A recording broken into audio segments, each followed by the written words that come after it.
Good morning, women of light. And it's Wednesday Wisdom again, midway week. It's always lovely to check in and connect with someone on this page that's making a difference in the world. And so today we have Manuela. How are you? Hello, good morning, everyone. Hello, Elizabeth. Thank you so much for having me here. I'm very good, thank you. How are you? Yeah, I'm really, really good. It's a bit rainy here and I missed the full moon because it was completely overcast, but I still felt it, which was nice. So, it's powerful. Yeah, and it's a little bit chilly here. Where are you? You're up in Queensland, aren't you? I'm in Queensland, yes. I'm in Gold Coast and it's very warm here in these last few days. It's been a bit rainy as well, but like super warm. Yeah. And humid as well, I'd say. I used to live up in Cairns, as you know, so yeah. I don't think here is humid as Cairns, but still. No. It's so nice now. I don't think anywhere is as humid as Cairns, other than like tropical, over in some of the tropical areas. Yeah, it's crazy. So tell us a little bit about yourself. We're talking about self-love today. So tell us a little bit about yourself and what you do before we get into talking a little bit about self-love. Sure. So as you can hear from my amazing accent, I'm Italian. And we love it in Australia, by the way. We love that. Thank you. Glad to hear that. So I'm from Italy and I moved in Australia about like 2 years, a little bit more than 2 years ago. And I moved here because I was going through a lot with myself, right? I wasn't in a good place with myself and I just needed a break from my life. I was like, I wasn't happy and I know that person wasn't me. So I was like, I don't know what I'm gonna do, but I need a change. And I decided to move to Australia, but just for a few months, just to take a break and then go back to my life. And then I came here and I fell in love with the place and I was like, I'm just gonna stay for 1 year and I'm gonna do this experience. And then of course the pandemic happened and I decided to stay here, right? But I felt that everything was so connected. I like put the dots together, so, connected the dots. And I was like, I was meant to be here, like during these 2 years, right? Absolutely, yeah. A lot was going on in Italy and I had the chance in these 2 years to actually focus on my growth, on myself. And during the pandemic, like I studied as crazy, every personal development, every coach that I could do, I was doing it. And so like I grow up so much in these last 2 years and I ended up working with a coach and that changed me so much, like all the studies that I've done in the last years of my life, I was able to put them in practice, right? Because sometimes things, but then you don't change. You've got to put them into practice and experience them. Yeah, absolutely. Yeah. And sometimes it's so hard to put them into practice if you don't have someone that helps you see what you're not doing, right? So I started to work with this coach, and at the time I wasn't a coach yet. I was a yoga meditation teacher, but in more than 1 year, I never had a lesson in Australia because I was so self-conscious about my accent and I was scared that people would not come to me, to be helped by me because I'm not a native English speaker. Isn't it interesting? Because I hear that so often and like actually often with Italian, like you and I both know Francesca and she had the same experience. Mm-hmm. And then there's another guy that I know through that group. But he's Italian and has the same thing, thinking that the accent, and we love, accents, like I'm speaking for myself, but I know that a lot of Australians, love, that beautiful sound, that the roundness, and they're so romantic and sexy, I don't think we can hear that. I don't think Italians can hear that. I've got to tell you, I was in my 20s before I realised that Australians had an accent. I thought everyone else had an accent except for us. No, I don't have an accent. Yeah, it was one of shows my innocence, right? Yeah, and it's amazing, because if you don't know you have an accent, you're just sure of yourself. Yeah, Right? yeah, absolutely. Well, yes, it wasn't until I went overseas and someone said, "I love your accent," and I went, "Huh?" Like, I don't have you have an accent. So yeah, it's really interesting. But yeah, keep telling. You thought that no one would come. Yeah, to my classes because I was in English, right? But then I worked so much on my confidence. I really had to work on my beliefs and like what was blocking me. I had so many things that were blocking me, so many subconscious beliefs that I had since I was a kid, because like I went through a lot with my family growing up, and I became so insecure about myself, right? And so I worked a lot on these since like to the point that I decided to start teaching yoga.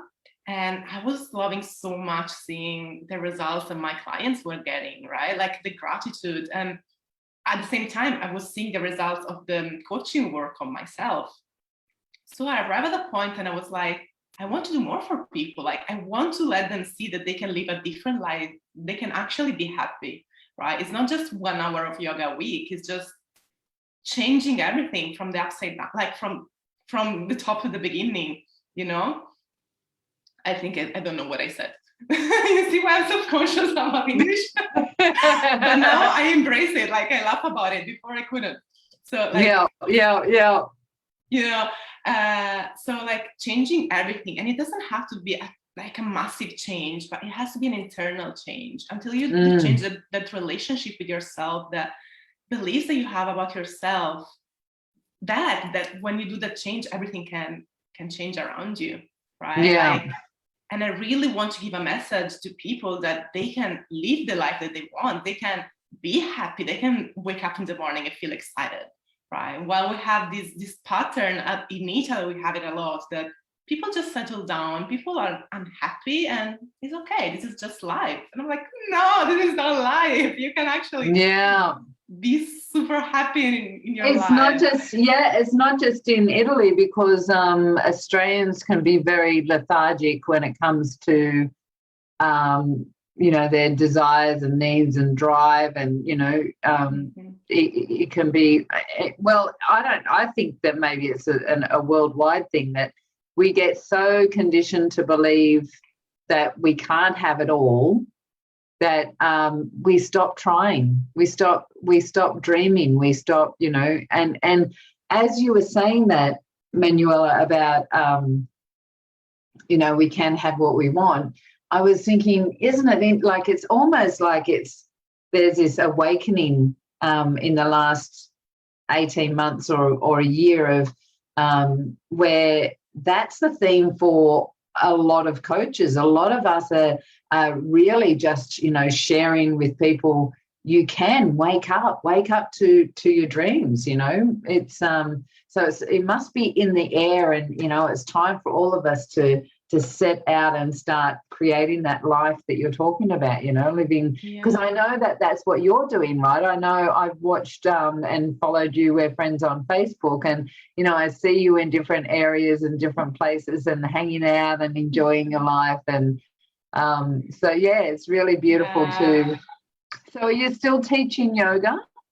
I do. I've been traveling, as you were saying, I've been traveling a little bit in the last few months, so I haven't had like students in a place. Like my coaching, I do it online, but yoga, like I could do that online, but I also prefer to do that in person. I love it. So in this moment, I'm focusing more on the coaching, and then I feel like when it will align, I'll also focus on the yoga. But I love it, and I always try to give the message to people like how beneficial yoga is. Yoga, meditation, like they can give us so much if it's done in the right in the right way. Yeah.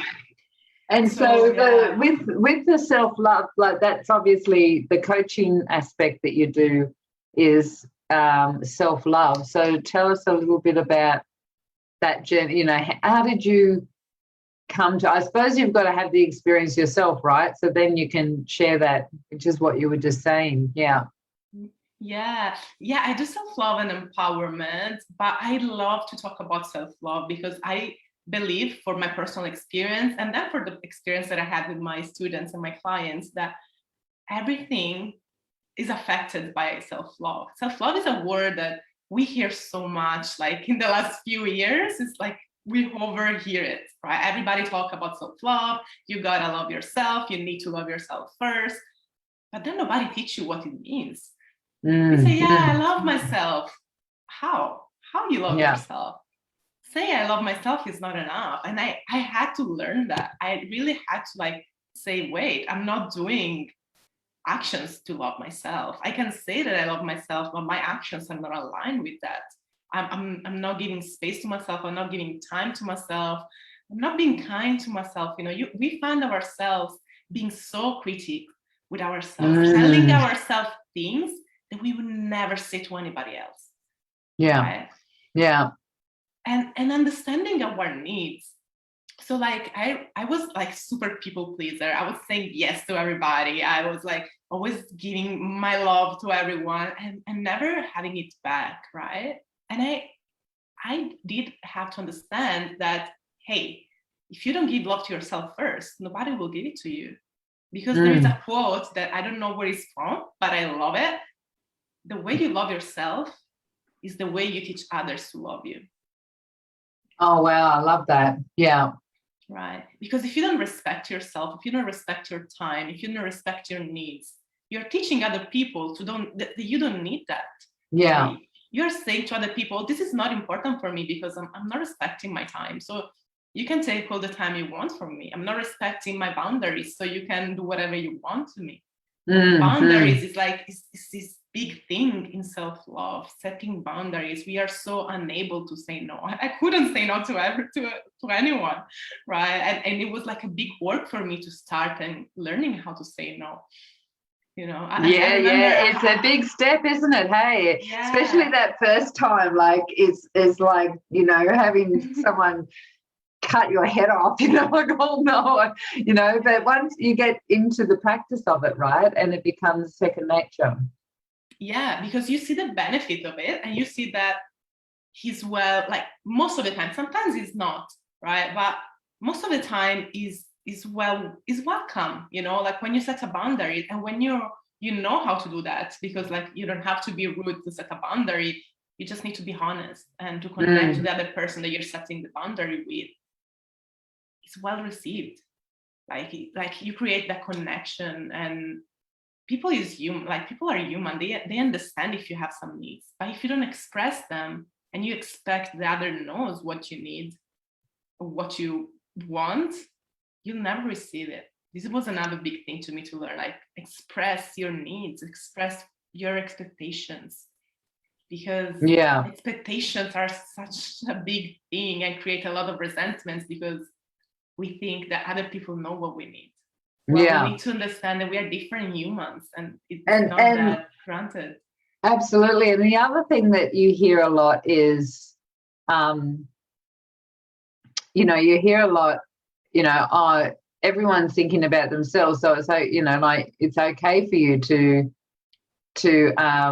say these things because, you know, like they're not focused on you, they're focused on themselves. But it's so true, because in any given situation, while you're interacting with someone, they're also considering their own needs and like how to interact and, you know, what they need and all those things. So when you say no, they're then looking at their own response. They're not necessarily, you know, sometimes, and then like the odd person's like, oh, you bitch, you know, like, you know, but most of the time they're reassessing, oh, okay, and as you said, in that reassessment, they're then looking at, okay, there's something that happens energetically, as you said, with the boundaries. that's a boundary for her, even though it's not in that language in the person. It's still this, okay, so, you know, a compromise that can happen, you know, and a play and a dance, you know. Yeah, 100%. And as I said, it's like, it's very energetical. It's very energetical, not just for the other person, but for you as well. Like in the moment that you're setting that boundary, you're actually like making an action of love for yourself. You're respecting yourself, and you're making sure that someone else is respecting you. Yeah. Because going back to like what self-love is, and nobody teaches us, like self-love is taking concrete actions. So self-love is not just looking at yourself in the mirror and trying to accept like your body and say you're beautiful, say I love you, you know, because saying those things will never be enough if you don't do other things to heal yourself. Like self-love, it also means healing. It also means do like the work to heal your traumas, heal your emotions, learning how to process emotions, understanding what is stopping you from being the person that you want to be, to live the life that you want to be. Because it's all here. It's nobody that is stopping us from living that life. It's not because we don't have opportunities. It's not because of our circumstances. It's just because how we decide to react, how we decide to act upon those circumstances. That makes a difference, right?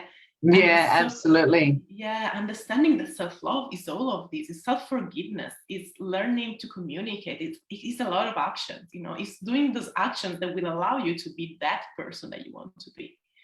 It's not just like be kind to yourself and say kind words. This is important. Don't get me wrong. Like it's vital. Like self-love is vital. But that sort of comes after all the stuff that you're talking, right? Like the healing and the reflection and all of those things. Once you can really understand yourself, the kindness sort of becomes more a natural thing. Because if you've got stuff that, you know, like that you don't like about yourself, and, you know, self-loathing and all of those things, and you're trying to say kind words to yourself, it's not going to work. It's hitting mud, you know. So yeah, so 100%. Yeah, it's like you cannot trick your subconscious, you know, because all these feelings that we have are subconscious, and you cannot trick it. Like you can tell your mind whatever you want, but you don't trick it, right? No. You can reprogram it and like repeating those words, but those words have to be in line with actions. Yeah. Otherwise, it's just a superficial work, and you can change just like the surface, but inside you're gonna be the same. You're gonna feel the same about yourself.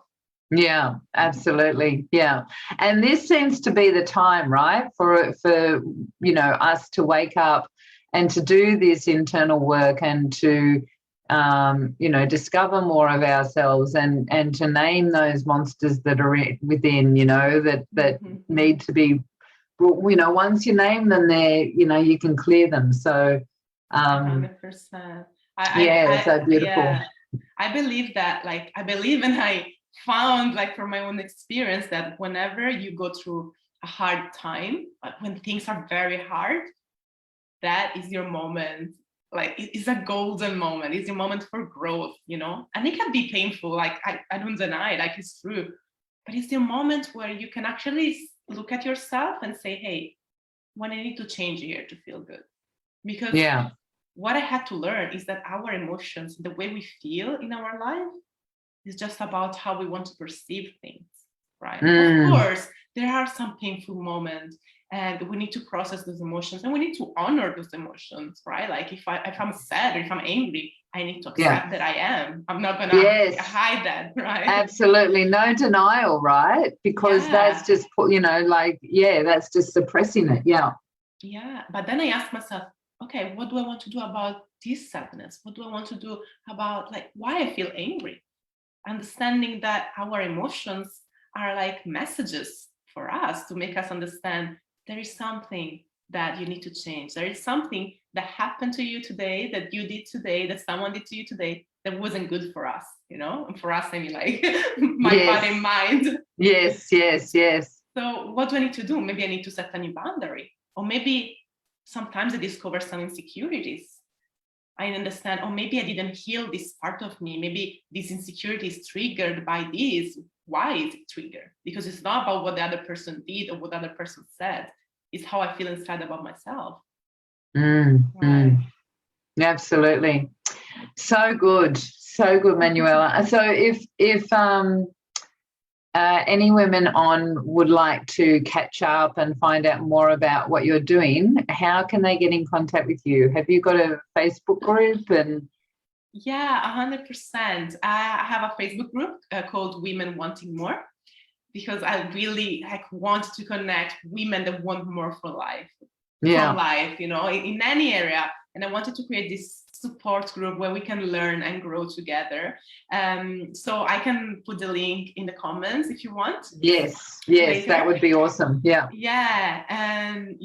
I run one-on-one coaching, and I run group programs, and I love connecting to new people, even if they don't want to join my programs, but even if they just want to connect, I love knowing people's stories, because I think from other people's stories, you can learn so much. You can just be inspired. So if you guys want to connect, I'm super happy to just say hi and add me to your friends. I'll be happy to talk. Awesome. And so all the links will be under this video, and if you're watching on YouTube, they'll be in the comment section as well, so you'll be able to get in contact with Manuela that way as well. Thank you so much, Manuela. Now, one of the things that I'm going to start doing, and I heard it on something else, and I thought that was actually, it was one of my mentors spoke about it, and I thought, I'm going to do that for Wednesday Wisdom. I'm going to finish off and ask you, what's the best advice that you've ever been given? So I don't know, I don't know if someone told this to me. I think I read it somewhere, but for me it was like a personal advice, and was be the energy that you want to attract. Which is similar to what you said before, that was a real bombshell as well, that about love. The way you love yourself, it teaches others how to love you. And it's so true, be who you choose to be, and you're going to attract the people that you want to attract into your life, and the love and the energy. Absolutely. Because happy people are attracted by happy people, right? Absolutely. So true, right? It's really hard to be miserable when someone's around you smiling, right? So I mean, some people can do it, but they don't do it for very long. They have to either leave or they end up breaking and they smile and laugh. So 100%. I've tried it with my kids, I know. I love it. It's so Thank good. You. Thank you so much, Han. It has been a pleasure talking to you, and looking forward to watching your journey, expand and explode from here. Thank you so much, Elizabeth. Thank you for having me. It was an honor for me to be here. And thank you, everybody that is watching. Take care. Goodbye, everyone. Enjoy the rest of your week. Bye-bye.